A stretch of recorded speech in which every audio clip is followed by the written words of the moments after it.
Bismillahirrahmanirrahim. Assalamualaikum warahmatullahi wabarakatuh. Alhamdulillah. Alhamdulillahilladzi hamdan katsiran tayyiban mubarakan fihi kama yuhibbu rabbuna wa yarda. Asyhadu an la ilaha illallah wahdahu rabbi la syarika lah wa asyhadu anna Muhammadan abduhu wa rasuluhu alladzi la nabiyya ba'dah. Rabbi israh li sadri wa yassir li amri wahlul 'uqdatam min lisani yafqahu qawli, amma ba'd. Ma'asyiral muslimin wal muslimat yang dimuliakan Allah Subhanahu wa taala. Biasa malam Ahad kita mengkaji Siratul Mustafa, sejarah Nabi sallallahu alaihi wasallam. Tapi malam ini kita akan membahas satu hadis Nabi, di mana hadis ini dikeluarkan oleh Imam At-Tirmidzi dan dinyatakan hadisun hasanun sahih. Hadis ini dinyatakan hasan sahih dari sahabat Abi Hurairah radhiyallahu anhu. Qala Rasulullah sallallahu alaihi wasallam, ma yazalul bala bil mu'mini wal mu'minati fi nafsihi wa waladihi wa malihi hatta yalqa Allah wa ma alaihi khati'ah. Kata Nabi sallallahu alaihi wasallam, akan senantiasa ujian itu diturunkan Allah kepada seorang mukmin laki-laki ataupun perempuan, baik kepada dirinya ataupun kepada anak-anaknya ataupun kepada hartanya, sampai dia berjalan menjumpai Allah Subhanahu wa taala dan dia tidak membawa dosa sedikit pun. Hadis ini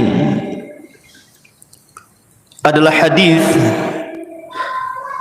yang menjelaskan kepada kita tentang keutamaan sabar di atas al-bala, di atas ujian dari Allah Subhanahu wa taala. Manusia tidak lepas dari tiga kata: haznun wa ghammun wa hammun. Haznun artinya kesedihan, sedih memikirkan sesuatu yang sudah berlalu. Entah yang lalu-lalu kita pernah sukses kemudian hilang kesuksesannya, entah dulunya punya orang-orang yang dicintai kemudian sudah pergi meninggalkannya, entah dulu dia pernah kaya kemudian dia miskin, teringat masa lalu. Haznun, sedih jadinya, terpikir terus. Yang kedua ghammun, susah menghadapi sesuatu yang sedang berlaku. Susah karena mungkin karena ekonomi, karena kesehatan, karena mungkin pasangan, anak-anak, dan begitu seterusnya. Kemudian yang ketiga hammun, bingung memikirkan masa depan. Jadi manusia tidak lepas dari tiga perkara ini: sedih memikirkan yang sudah berlalu, susah memikirkan yang sedang berlaku, bingung memikirkan yang akan terjadi masa depan. Manusia tidak lepas dari tiga perkara. Kalau tidak sedih, stres. Kalau tidak stres, susah. Itulah manusia. Ya. Ma'asyiral muslimin yang dimuliakan Allah Subhanahu wa taala, Nabi Yaqub alaihi salatu wassalam, ketika datang 10 anaknya merayu dirinya untuk membawa Nabi Yusuf bermain ke tempat yang jauh, Yakub tidak memberi izin waktu itu. Tetapi dengan berbagai macam alasan, akhirnya 10 anak Yakub ini berhasil merayu ayahnya sehingga membawa Nabi Yusuf. Yusuf ketika itu masih kecil, belum balik, masih 10 tahun usianya. Kemudian diajak main jauh. Rupanya setelah pulang tak dibawa pula anak itu dan dihabarkan mati diterkam serigala. Kemudian ditunjukkan bajunya yang berlumuran darah, padahal darah kambing. Yusufnya dimasukkan ke dalam sumur. Maka Allah Subhanahu wa taala menjelaskan dalam Al-Quran kesedihan Yaqub alaihi salatu wassalam. Sedih luar biasa, sampai Allah katakan bahwa air mata yang keluar daripada kedua mata Nabi Yaqub itu sudah tidak bening lagi, tetapi yang keluar itu air mata berwarna putih. Sampai-sampai Allah katakan seperti itu, ya, tabyaddu aynahu wa huwa kadhib. Jadi tetesan air matanya itu sudah warna putih, sudah las, itu tidak ada lagi air mata yang keluar, saking sedihnya. Sebab itulah kemudian Yakub mengalami kebutaan, karena bertahun-tahun memikirkan Nabi Yusuf, menangis. Tapi walaupun demikian Yakub sabar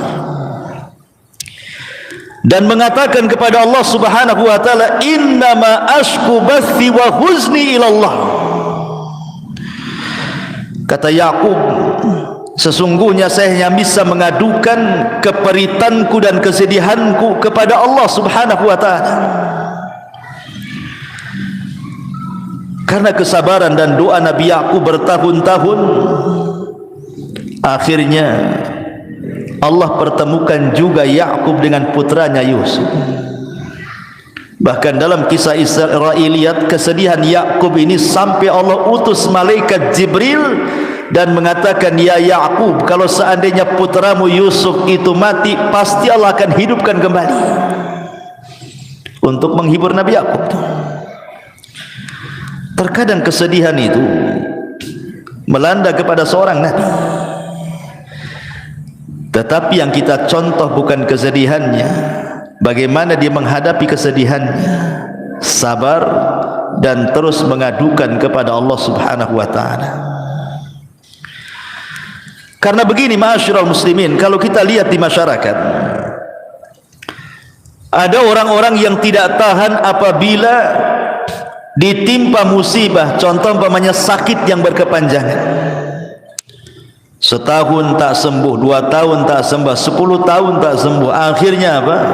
Merasa merepotkan orang lain, dia pun berangan-angan ingin mati pula dia. Banyak orang kayak gitu. Daripada saya merepotkan orang, mati sajalah. Atau mungkin orang yang dicintainya mati, dia punya anak si mata wayang mati, dia pun ingin mati juga. Ada juga yang seperti itu tuh. Padahal ketika pamannya Nabi SAW, Abbas ibn Abdul Muttalib, detik-detik wafatnya itu sedang sakit parah. Abbas itu sedang sakit parah. Nabi berusaha untuk menghibur di sampingnya. Kemudian Abbas karena tidak tahan, dia mengucapkan sesuatu dan Rasul mendengarnya. Apa ucapan Abbas itu? Sesungguhnya aku ingin mati lebih cepat. Maka Nabi SAW mengatakan kepada Abbas, ya ammi, la tatamannayanna ahadakumul maut. Tidak boleh salah seorang di antara kalian berangan-angan untuk mati. Rasul mengatakan kepada Abbas, tidak boleh orang itu berangan-angan ingin mati, tidak boleh. bidhurrin asabahu, dengan madarat apapun yang menimpanya. Tidak boleh, dilarang, haram seorang pengen mati itu. Apa alasannya? Kata Nabi, imma muhsinan fala'allahu yazdad wa imma musian fala'allahu yasta'tib. Rasul menasihati pamannya Abbas, kenapa engkau tidak boleh berangan-angan ingin mati wahai ammi pamanku? Boleh jadi kalau Allah berikan umur yang panjang, tiba-tiba engkau berbuat baik, kau bisa menambah pahala. Atau mungkin engkau meninggalkan dosa, kemudian Allah beri panjang usia, itulah kesempatan tobat. Inilah kenapa kita dilarang, tidak boleh menginginkan kematian, karena dua perkara.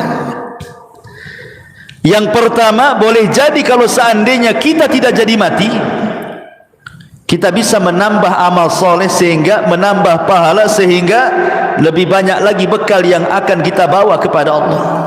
Atau boleh jadi mungkin kita banyak dosa sebelum kita meninggal, kemudian Allah tidak jadikan kita meninggal, adalah kesempatan untuk tobat.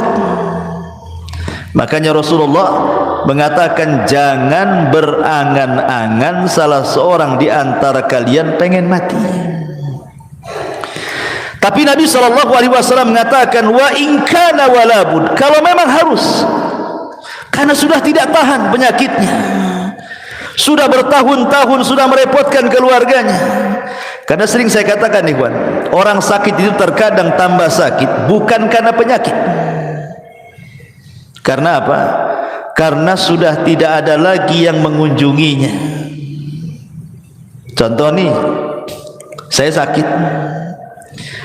Berapa kali antum mengunjungi saya sakit? Waktu kemarin saya sakit, berapa kali antum mengunjungi anak sakit? Berapalah antum kuatnya mengunjungi itu, walaupun ustaznya yang sakit itu. Enggak mungkin pula tiap hari antum datang ke rumah. Paling sekali bawa pisang, bawa ini, bawa itu, rame-rame rombongan, habis itu les, hilang. Entah berapa bulan lagi mungkin datang. Ya. Oke lah, itu orang lain, keluarga, saudara. Sampai kapan? Lama-lama bosan juga kan. Paling tinggi akhirnya yang menemani orang sakit itu, kalau dia punya pasangan, paling istrinya, atau mungkin anaknya. Ya kalau anaknya berbakti, kalau anaknya durhaka. Sebenarnya orang sakit itu lebih sakit di masalah ininya, bukan penyakitnya sebenarnya. Ya penyakitnya sudah sakit, lebih sakit ketika tidak ada lagi yang memperhatikan dia. Kuadrat sakitnya, makanya akhirnya menginginkan kematian.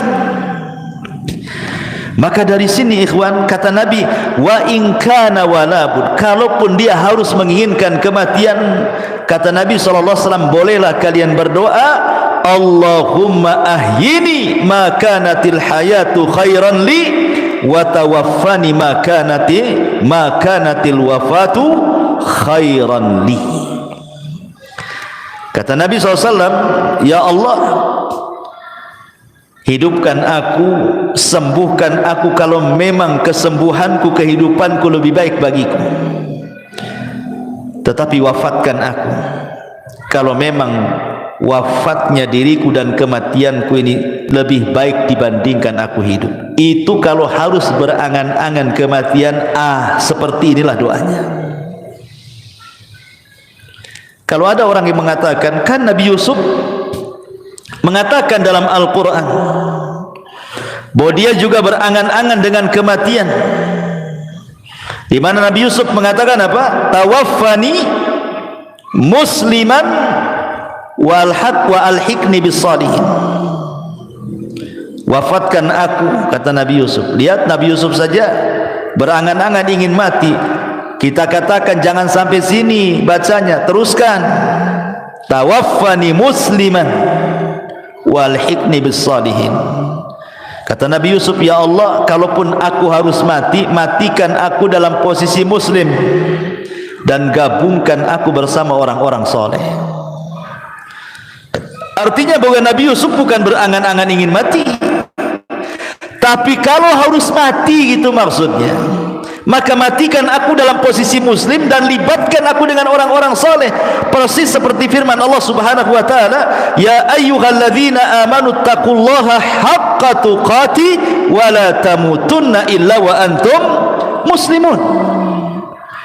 Wahai orang-orang yang beriman, bertakwalah kepada Allah dengan sebenar-benar takwa dan janganlah kalian mati kecuali dalam posisi kalian muslim. Karena kalau meninggal dalam posisi muslim, ada kesempatan masuk surga walaupun Allah takdirkan masuk neraka. Tapi kalau mati kafir, tidak ada kesempatan lagi masuk surga. Makanya kita meminta kepada Allah agar jangan sampai mati kecuali muslim, menyembah Allah sebagaimana Nabi Yaqub alaihi salatu wassalam. Allah katakan, am kuntum syuhada idh hadara Yaqub al-maut idh qala li banihi ma ta'buduna min ba'di qalu na'budu ilahaka wa ilaha abaika Ibrahim wa Ismail wa Ishaq ilaha wahida wa nahnu lahu muslimun. Ya. Ketika Yakub sedang sakaratul maut, dipanggillah anak-anaknya. Kemudian Yakub berwasiat, wahai anakku, apa yang kalian akan sembah sepeninggalku? Maka anak-anaknya mengatakan, wahai ayahku, kami akan sembah Tuhanmu dan Tuhan bapamu Ibrahim, Ismail, Ishak, itulah Tuhan yang esa. Wa nahnu lahu muslimun, dan kami senantiasa lahu kepada Allah muslimun, berserah diri. Kami muslim. Ma'asyiral muslimin yang dimuliakan Allah Azza wa Jalla, intinya bahwa di sini Allah Subhanahu wa taala ingin mengatakan bahwa begitulah sifat seorang muslim kalau ditimpa musibah. Jangan pernah berangan-angan dengan sebuah kematian. Kalaupun harus berangan-angan, bercita-citalah mati dalam posisi Islam. Ini bala yang pertama, bala kepada diri sendiri. Jadi kalau Allah takdirkan, Allah berikan bala kepada diri sendiri, jangan sampai berangan-angan kematian. Tidak boleh. Ya. Ma'asyiral muslimin yang dimuliakan Allah Azza wa Jalla, dahulu di zaman Rasul ada wanita namanya Ummu Sa'ib. Ada wanita namanya Ummu Sa'ib. Ummu Sa'ib ini kena penyakit humma. Humma itu demam, panas, kepalanya sakit. Ya, dan kita sering mengalami kan, kepalanya kok sakit kan, atau demam gitu kan. Jadi dia sampai mengaduh-ngaduh. Aduh, bahasa kita. Ya.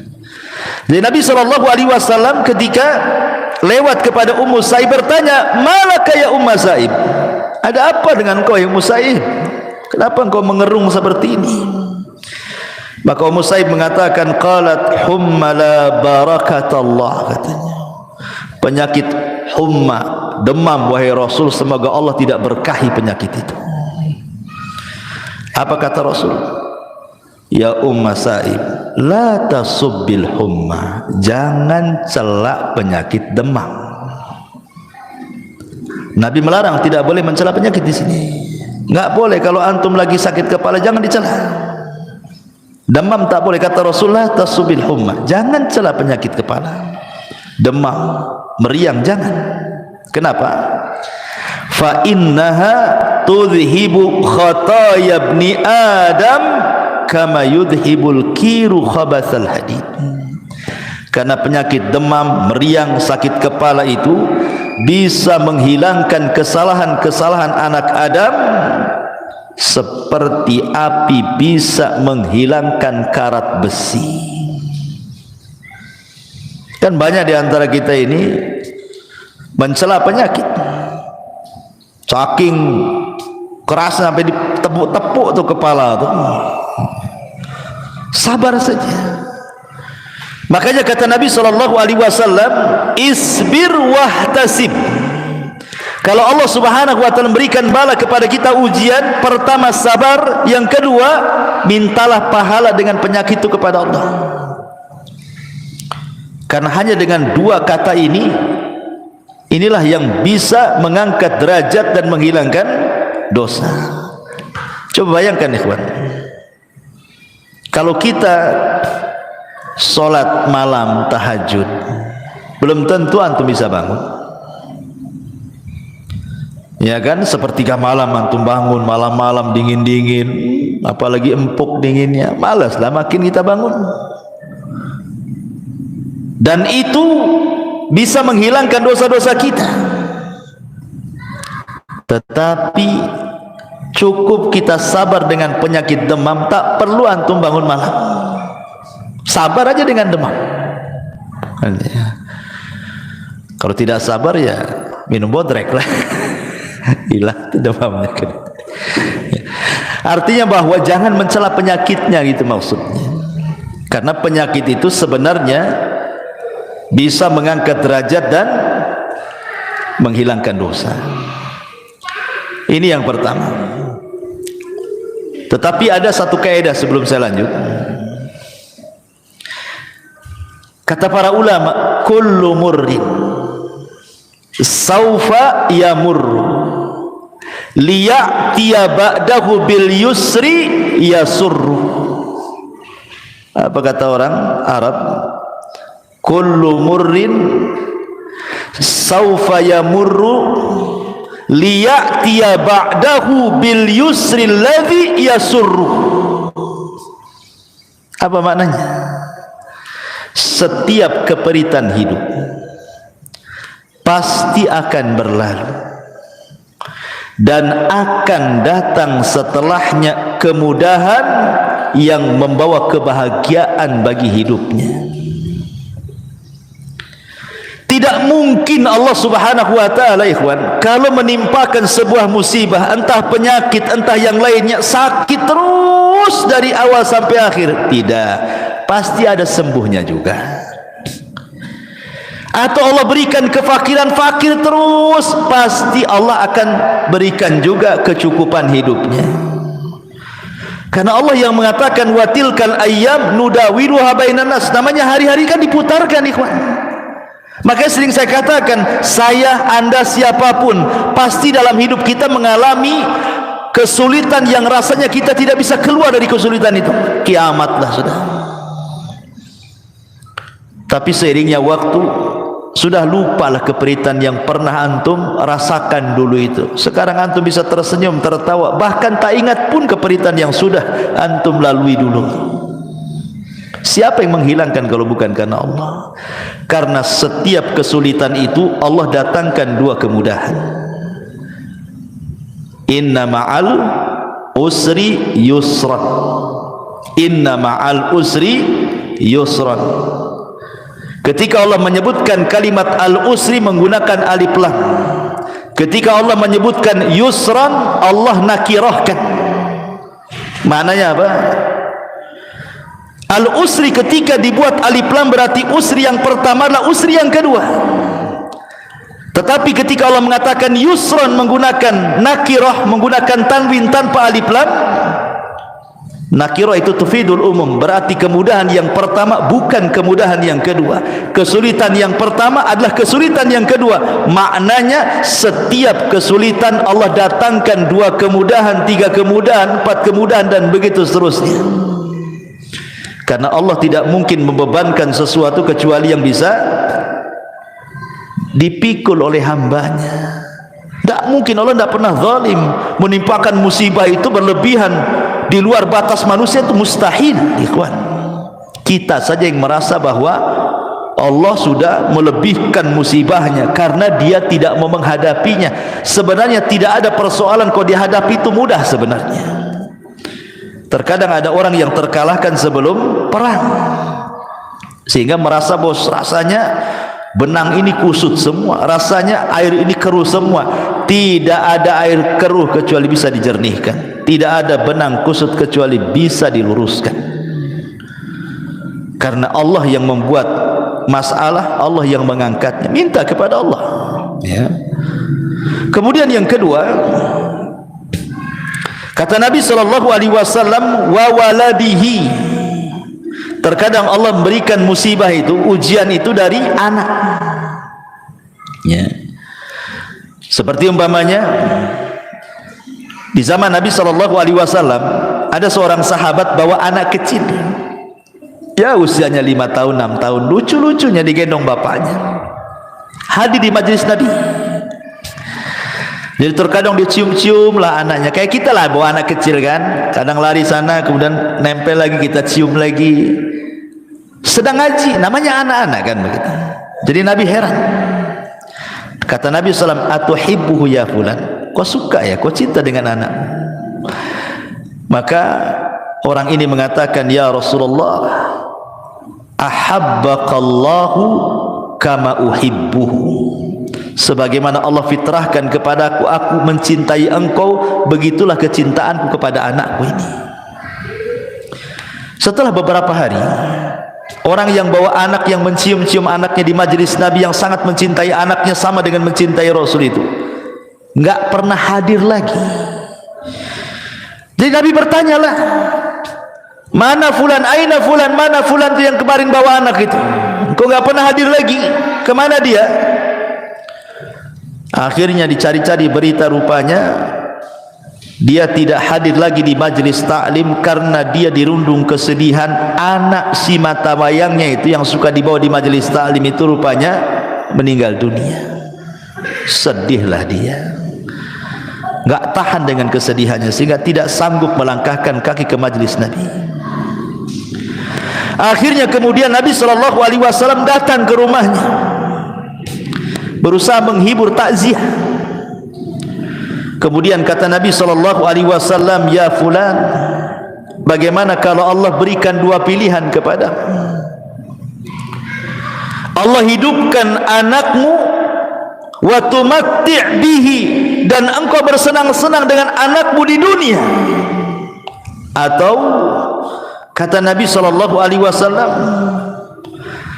atau anta'tiya baban min abwabil jannah illa wajadtahu yantadiruka, atau yang kedua, engkau dapati anakmu yang sudah meninggal, tiba-tiba dia berdiri di pintu sorga dan dia sedang menunggumu. Milih mana? Milih Allah hidupkan kembali anakmu, engkau bersenang-senang sebatas di dunia dan di akhirat kau tidak dapat apa-apa, ataukah anakmu kau ikhlaskan dia meninggal, kau sabar, mintalah pahala, tapi nanti dia akan berdiri di pintu sorga, akan menunggu dirimu dan akan menarik kamu ke dalam sorga. Milih mana? Kata Rasulullah.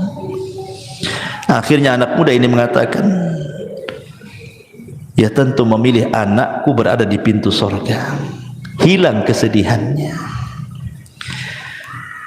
Makanya suatu ketika Allah Subhanahu wa ta'ala dalam hadis qudsi bertanya kepada para malaikat pencabut nyawa. Allah Subhanahu wa ta'ala mengatakan kepada para malaikat itu, aqabadtum walada abdi. Hei malaikat-malaikatku, apakah engkau sudah mencabut nyawa anak dari hambaku? Kata malaikat pencabut nyawa, na'am ya Rasul, tentu wahai na'am ya Rabb, tentu ya Rabb. Maka Allah mengatakan, aqabadtum thamrata fuadi, apakah yang kau cabut itu anak si mata wayang dia yang dia sangat mencintainya? Maka malaikat ini mengatakan, na'am ya Rabb, iya wahai Rabb. Kemudian Allah mengatakan, famadza qala abdi, setelah anaknya meninggal hambaku mengatakan apa?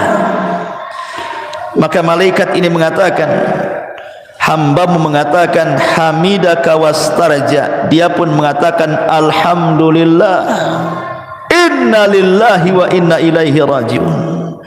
Maka Allah mengatakan, kalau begitu idzan ubnu li abdi baitan fil jannah wa sammuhu baital hamdi.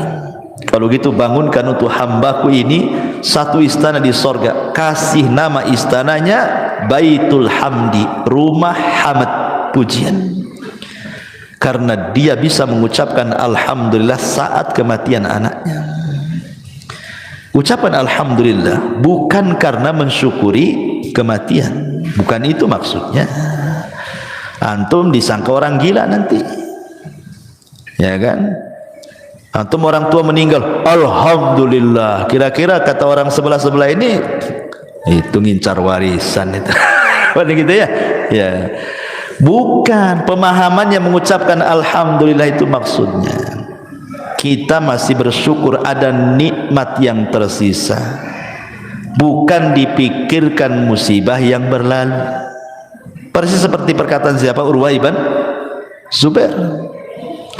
Saat diamputasi kakinya, Urwah bin Zubair ini mungkin kena penyakit diabetes lah, mungkin kalau zaman sekarang kan harus diamputasi kakinya. Kata sang tabib mengatakan, ya Urwah, pasti kau akan mengalami kesakitan, sebaiknya kau minum khamr. Di zaman itu tidak ada biusnya minum khamr untuk mengurangi sakit, biar mabuk, biar pusing, baru potong. Kata Urwah kepada tabib dokternya, enggak, saya enggak akan minum khamr. Coba bayangkan kalau aku minum khamr, kemudian kau potong kakiku, tiba-tiba aku mati, itu sama dengan aku mati di atas khamr, katanya. Kata dokter, enggak ada cara lain harus seperti itu masalahnya. Kata Urwah, gini saja, berikan kesempatan aku berwudu, kemudian aku sholat 2 rakaat. Saat aku sholat itulah potong kakiku, katanya. Nanti sakit, tidak apa-apa. Seandainya aku mati saat kau potong kakiku saat sholat, berarti aku mati di saat aku sholat. Daripada aku mati di saat aku mabuk, milih mana? Akhirnya sholat dia. Pas sholat dipotong kakinya, betul. Namanya dipotong kaki, ya sakit lah. Nggak ada obat bius lagi, ya. Akhirnya dia mengalami sakit pingsan, karena sakit yang luar biasa, pingsan dia, Urwah bin Zubair ini. Kemudian sang dokter pun berusaha kemudian menyadarkan Urwah bin Zubair. Subhanallah, Allah masih selamatkan dia. Siuman. Saat siuman itu datang pula kabar yang kedua, anaknya meninggal. Barusan dipotong kakinya, setelah itu anaknya pula meninggal. Makanya sering saya katakan, ikhwan, terkadang Allah memberikan musibah itu ada yang sifatnya beruntun tuh. Satu belum selesai datang yang lain, satu belum selesai datang pula yang lain lagi. Makanya penting kesabaran. Tapi Urwah mengatakan, alhamdulillah summa alhamdulillah, katanya. Aku mengucapkan alhamdulillah karena telah terpotong kakiku, dan aku mengucap alhamdulillah karena kematian anakku, katanya. Tabib heran, kenapa dia mengatakan alhamdulillah? Kemudian dikatakan, kenapa engkau mengucap alhamdulillah wahai Urwah? Kata Urwah, kau tidak lihat badanku, katanya. Aku punya tangan 2, punya kaki 2. Kalau baru dipotong 1 masih ada 3, katanya. Alhamdulillah masih ada 3, katanya. Kan itu. Anakku berapa? 6. Kalau tinggal 1 masih ada 5. Alhamdulillah masih ada 5. Jadi dia bersyukur bukan karena kematian, tetapi karena nikmat yang tersisa, gitu maksudnya. Dia masih mengucapkan alhamdulillah. Adapun kemudian kepada musibah yang sedang melanda dia, dia mengatakan inna lillahi wa inna ilaihi rajiun. Jadi inna lillahi untuk musibahnya, alhamdulillah untuk nikmat yang tersisanya. Dan itulah tingkatan redha paling tinggi. Kalau antum bisa mengucapkan alhamdulillah, inna lillahi wa inna ilaihi rajiun, ini redha paling tinggi.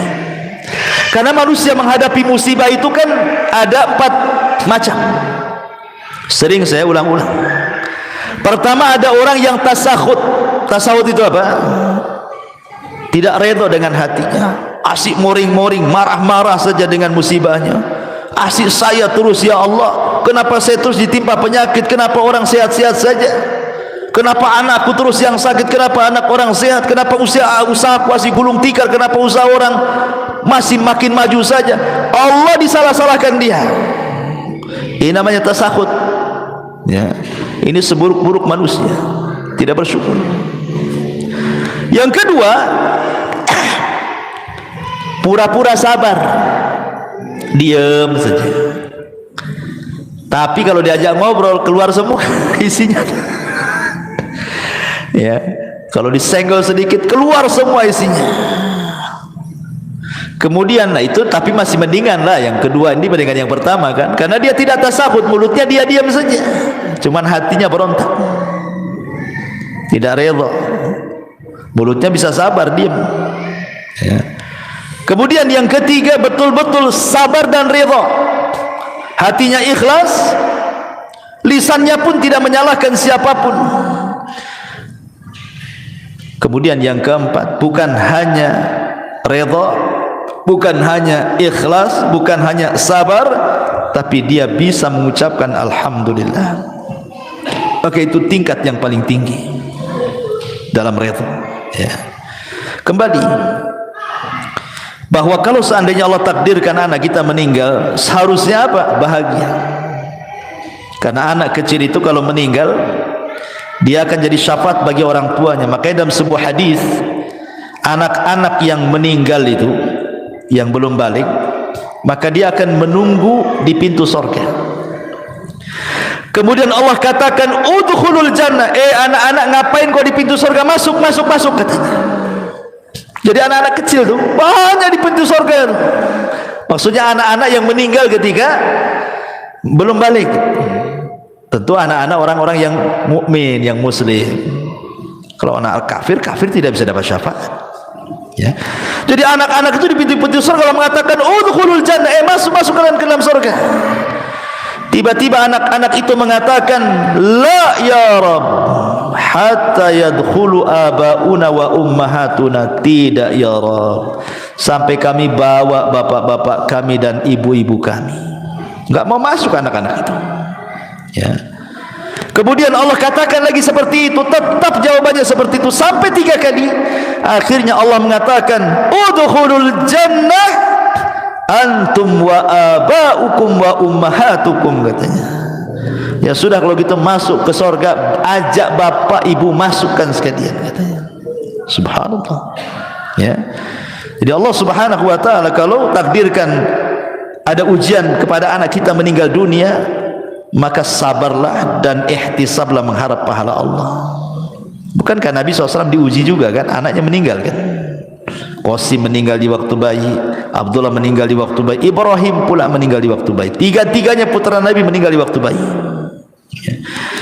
Kemudian yang terakhir, kata Nabi SAW, ujian kepada diri, ujian kepada anak, ujian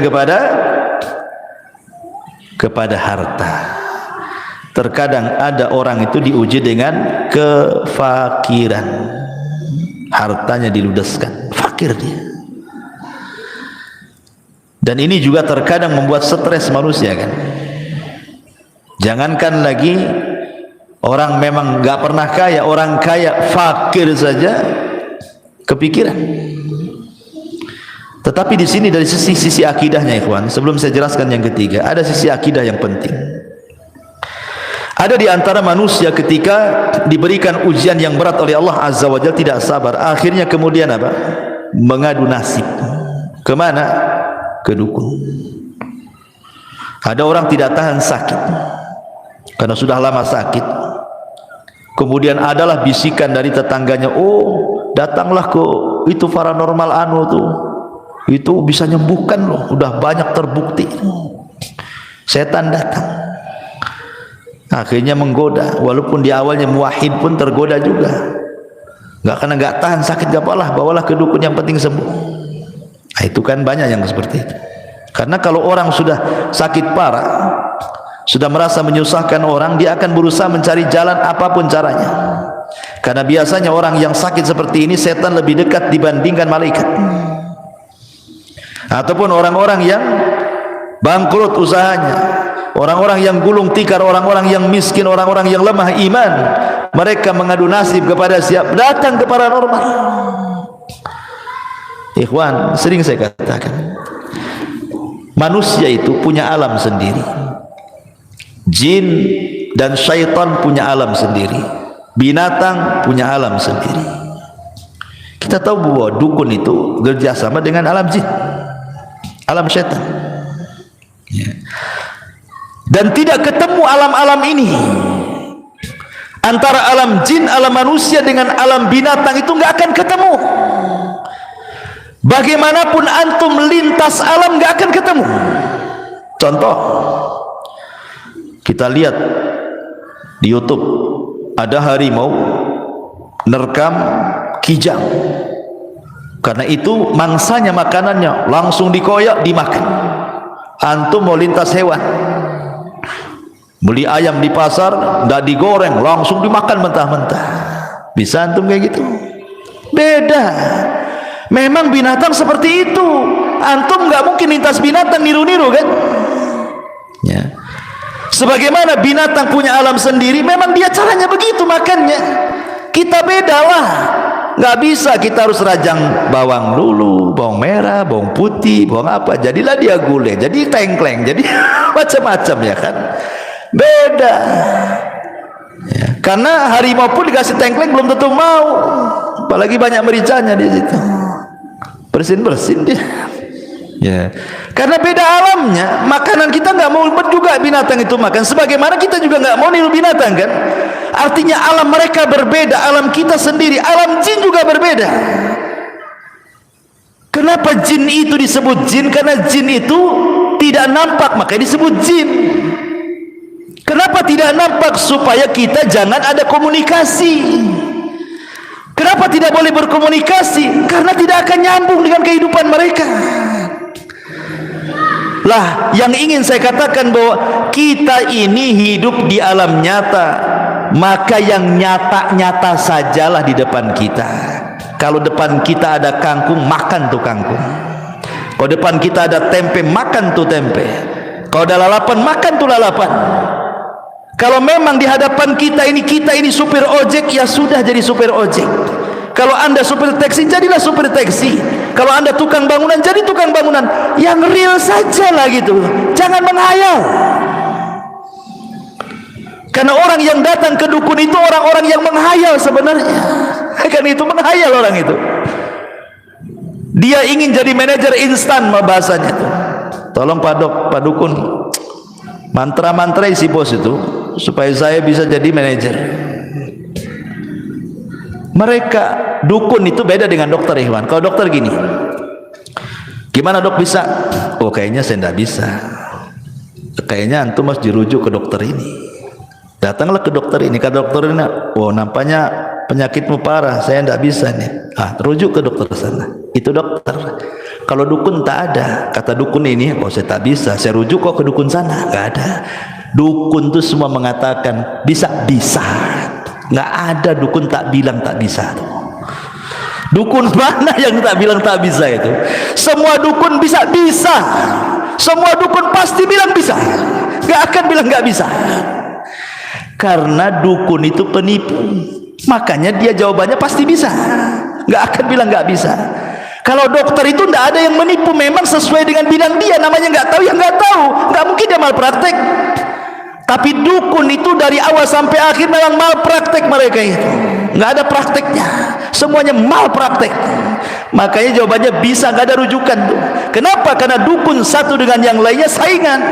Nggak mungkin kalau dia rujukan, maknanya melemahkan bahwa dia dukun tidak sakti. Nggak ada lagi orang datang ke dia jadinya kan.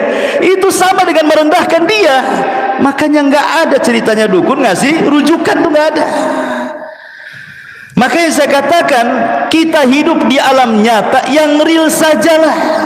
Kalau anda ingin jadi manajer, bekerja sungguh-sungguh, kuliah lagi, ambil pendidikan, jujur, tekuni. Kalau Allah takdirkan jadi. Bukankah Allah suka dengan orang yang bekerja dan menekuni pekerjaannya? Sampai Aisyah radhiyallahu mengatakan, kana Nabiyyu sallallahu alaihi wasallam idza amila amalan atqanahu. Rasul itu kalau mengamalkan sesuatu, dia akan mutkinkan tuh amalan itu. Makanya usaha apapun kalau ditekuni pasti sukses. Tapi kalau mencra nggak akan sukses. Bosan di sini pindah ke sini, bosan di sini pindah ke sini. Sampai kapan? Artinya Allah itu suka itu memandang hambanya yang kerja keras, ditelateni, jadi nanti itu. Tapi orang-orang yang ke dukun ini maunya instan, secara instan jadi manajernya. Sesuatu yang instan itu pasti menyesal.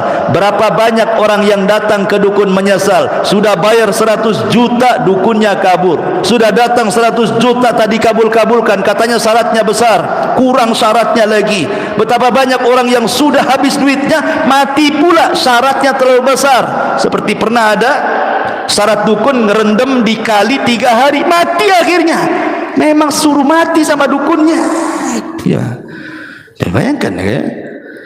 Jadi saya katakan bahwa kalau ada musibah tidak perlu datang ke dukun. Apa yang datang ke dukun? Dukun itu penghayal semuanya. Maka hiduplah dengan kenyataan, hadapilah secara real. Kita ini punya alam sendiri, jin punya alam sendiri. Nggak perlu komunikasi dengan jin. Yang lebih parah pula minta nikah dengan wanita jin, makin bingunglah kita. Secantik-cantiknya jin itu jelek. Seorang syekh pernah meruqyah, rupanya yang masuk ke tubuh orang yang kesurupan ini jin yang paling cantik di kabilahnya. Ketika ditanya bagaimana bentukmu, dia mengatakan aku punya 9 kaki katanya. Itu jin yang paling cantik itu, kakinya 9. Kira-kira nih antum dijodohkan dengan model paling cantik, bukan jin, manusia, tapi kakinya 3, disebut cap kaki 3. Kira-kira mau nggak antum? Ini nih betul-betul model cantik, tapi kaki 3. Saya kira mikir antum, walaupun cantik, apalagi jin. Kalau kakinya sudah 9 bukan manusia, gurita itu namanya. Itu sudah jadi sotong itu. Jadi ma'asyiral muslimin yang dimuliakan, enggak akan ketemu alam manusia dengan jin itu. Jadi enggak perlu lintas alam tuh.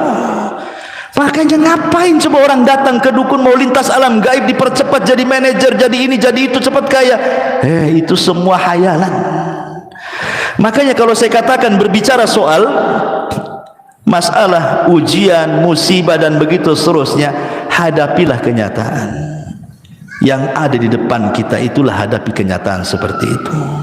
Kalau memang Allah takdirkan masih miskin, berdoa, bekerja, kan begitu. Tidak perlu datang ke sana kemari. Anda miskin datang ke dukun, makin miskin lah. Karena uangnya habis sama dukun, kan itu miskin kuadrat namanya ya. Taib. Jadi ujian yang ketiga adalah ujian kepada harta. Ujian harta ini 2, bisa kaya bisa miskin, dua-duanya ujian. Justru kaya itu ujian lebih berat lagi, karena soalannya 2, dari mana kau dapat, kemana kau belanjakan. Kalau orang miskin mau ditanya dari mana kau dapat, kemana kau belanjakan, aku tak dapat, macam mana mau belanja katanya kan, nggak bisa dia. Kalau orang kaya sibuk dua-duanya tuh, dari mana, oh iya hasil ini hasil itu, kemana kan kau tuh, 2 soalan. Makanya kalau kita bicara tentang harta, ada orang itu satu, cara carinya halal, cara membelanjakannya halal, berkahlah hartanya, karena bisa menjawab 2 soalan. Yang kedua, cara kerjanya halal, dibelanjakannya haram. Capek dia kerja 1 bulan, dia banting tulang keras, terus bekerja, keringat bercucuran, sudah gajian 1 bulan untuk berzina, untuk hura-hura, poya-poya dan begitu seterusnya. Maka dia tidak selamat dari pertanyaan yang kedua, tapi selamat dari pertanyaan yang pertama. Dari mana harta? Selamatlah antum. Kemanakan harta? Tak selamat antum ya. Yang ketiga, caranya haram. Caranya haram, rampok ya, mendustai orang, mengambil hak orang, tapi disumbangkan ke masjid, ke anak yatim. Berarti di sini yang membelanjakannya benar, ya kan? Caranya yang salah. Gimana ceritanya kalau yang seperti ini? Tetap dua-duanya ditanya. Dari mana dan kemana, dua-duanya kena dia. Kenapa? Karena niat baik menyumbang itu tidak cukup. kalau cara dari awal itu salah. Kenapa? Innallaha thayyibun la yaqbalu illa thayyiba. Allah itu baik, tidak menerima kecuali yang baik.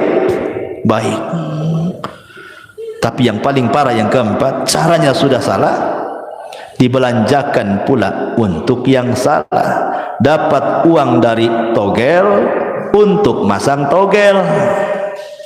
Togel ke togel namanya, ya kan? Itu kuadrat, ya kan? Atau dapat uang dari judi untuk berzina, untuk minum khamar, untuk ini. Udah enggak berkah tuh hidupnya. Ya. Intinya ikhwatu fillah muliakan Allah Azza wa Jalla. Sebelum saya tutup, sudah malam juga. Ada firman Allah Azza wa Jalla surah Zuhruf ayat 32. Allah mengatakan, "Ahum yaqsimuna rahmat rabbik. Nahnu qasamna bainahum ma'isyatahum fil hayatid dunya wa rafa'na ba'dahum fawqa ba'din darajat liyattakhidha ba'duhum ba'dan sukhriyah wa rahmatu rabbika khairun mimma yajma'un." Apakah mereka yang membagi-bagi rahmat Tuhanmu? Kamilah yang menentukan penghidupan mereka dalam kehidupan dunia, dan kami telah meninggikan sebagian mereka atas sebagian yang lain. Maksudnya ada kaya dan miskin. Untuk apa? Supaya sebagian mereka memanfaatkan sebagian yang lainnya. Kalau semua kaya, siapa yang mau bekerja? Orang kaya tak mau bekerja. Kalau semua miskin, tak ada yang mau bekerja juga. Mau gajinya pakai apa? Ketika ada orang kaya, ada orang miskin, berarti saling menghajatkan. Orang miskin butuh orang kaya untuk gajinya, orang kaya butuh orang miskin, butuh tenaganya. Disitulah saling memanfaatkan. Sehingga orang kaya tidak boleh sombong dengan kekayaannya, karena anda berhajat kepada orang fakir. Orang fakir harus tetap tawadu, tidak perlu sombong juga, karena anda juga butuh uang dari orang kaya.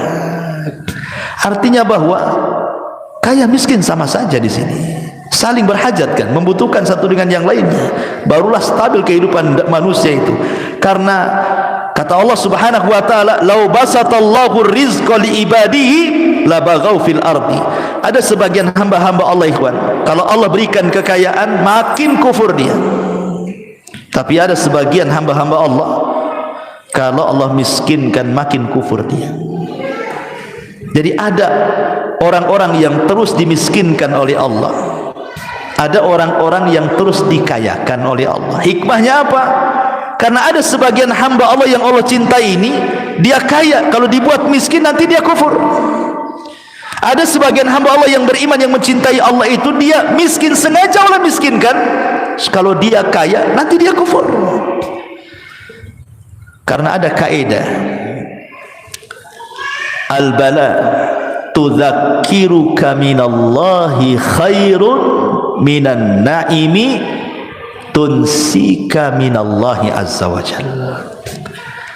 Seseorang di atas ujian tapi bisa mengingatkan kita kepada Allah jauh lebih baik dibandingkan antum bergelimang dengan kenikmatan tapi melupakan Allah Subhanahu wa taala. Catat ini. Antum diberikan ujian oleh Allah, tapi dengan ujian itu mengingatkan antum kepada Allah, itu lebih baik dibandingkan antum di atas kenikmatan tetapi melupakan Allah Subhanahu wa taala. Jangan-jangan itu istidraj saja. Allah sengaja membiarkan sampai ketika antum lalai, Allah wafatkan antum tiba-tiba dan antum belum bertobat kepada Allah Subhanahu wa taala. Su'ul khatimah. Baik, saya kira ini saja. Subhanallah bihamdika, asyhadu an la ilaha illa anta, astaghfiruka wa atubu ilaik. Allahu ta'ala alam. Assalamualaikum warahmatullahi wabarakatuh.